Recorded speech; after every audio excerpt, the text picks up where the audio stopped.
Hello B! For today's video, magagawa po ako ng pancake. Kaya sa mga hindi pa dyan maaalang maggawa ng pancake, tara samahan nyo ako. Napakadali lang po nitong gawin at ilang ingredients lang ang kailangan nyo talaga. Tapos, yun nga, sa 1/2 na harina, sobrang dami na po ng aking nagawa. Parang sa 1/2 na harina pong nabili ko ay 20 pieces yung nagawa kong pancake na malalaki. Kasi pinagtitinda ko po talaga ito ng 10 pesos. O diba yan? Kinap ko pa pero hinuho ko din naman lahat. Tapos guys, ang sunod ko pong nilagay dito ay baking powder.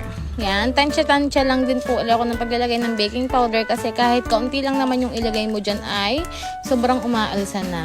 Ang ginagamit ko nga po palang baking powder ay Calumet. Meron pong nabibiling nasa pack pero mas okay ito sa akin kasi ang mura-mura na. Tapos, matagal ko pang magagamit. Tapos, hinalo-halo ko lang po muna ito bago ko lagyan ng egg tsaka ng milk. Yan, halo-halo lang para kumalat yung baking powder. Tapos po, naglagay ako ng 2 cup ng sugar. Hindi ko nilahat kasi gagamitin ko pa kapag nakaluto na ako ng pancake. Kasi ang dami din naman at mamaya naman po ay matamis na rin to. Kasi nilalagyan ng sugar pagkaluto tsaka ng margarine. Tapos po yung milk, o diba, nilalagay ko pa sa cup pero ilalahat ko din naman yan guys. Tapos syempre, ang gawain natin mga Pinoy, kapag sinong mga gumagawa nito na kapag ubos na yung laman ay nilalagyan ng water tapos yun, parang binabantuan ba guys. Tapos ibubuhos uli natin doon sa ating tinitimpla. Ayan, water na po ang laman yan. Kasi lalagyan ko rin naman po siya ng tubig. Tapos yan, naglagay po ako ng 2 pieces na egg. Kasi marami kaming egg din eh. Pero 2 pieces lang din yung nilagay ko.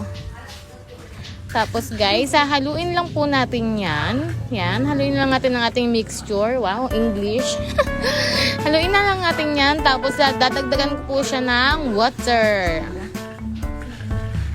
Yan. Pag guys, pwedeng dagdagan nyo pa ng konting tubig or bahala kayo. Kasi pag ginawa nyo naman yan ay pancake pa din.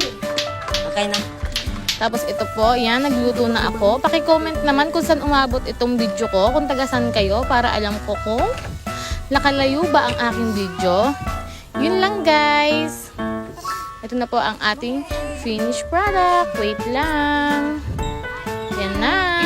O diba? Sa murang halaga, talaga namang mabubusog ka na.